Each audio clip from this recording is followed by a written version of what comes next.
என்னடா 21 டே சேலஞ்ச் வச்சுட்டு ஊரா சுத்திக்கிறீங்கன்னு நினைக்காதீங்க. நம்ம வந்து ஒரு கமிட்மெண்ட்காக வந்திருக்கோம். பட் இந்த கமிட்மெண்ட்டோட சேர்த்து நம்ம எப்படி வேலையை முடிக்கிறோம் தான் இருக்கு.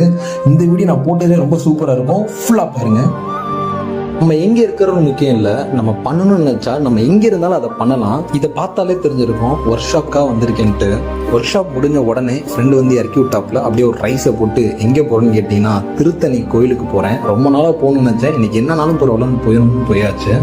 மாமல்லம் ஸ்டேஷன் வந்து சென்ட்ரல் போய் சென்ட்ரல்லேருந்து திருத்தணி இறங்கியாச்சு. திருத்தணி வாக் பண்ணுறக்கே ரொம்ப நாளாச்சு. ஸ்டார்டிங்கை வந்து பார்த்தீங்கன்னா மேலே போகிற முடி மனமாக ஒரு காஃபியை போட்டு அப்படியே மேலே போக ஆரம்பிச்சாச்சு. இன்னைக்கு மட்டும் 50 கிலோமீட்டர்ஸ் வாக் பண்ணியிருக்கேன் சீரியஸாக. சரி அப்படியே மலையை ரவுண்ட் அடிச்சுட்டு எங்கடா தூங்குற கிடருக்கு தூங்கலான்னு போனால் பயங்கரமான மலைங்க. இடி டம்மு டம்முன்னு அடிக்குது, டிரான்ஸ்ஃபார்ம் வெடிக்குது, கரண்ட் வேறு டக்கு டக்குன்னு போயிட்டு வருது. பயங்கரமாக போச்சு.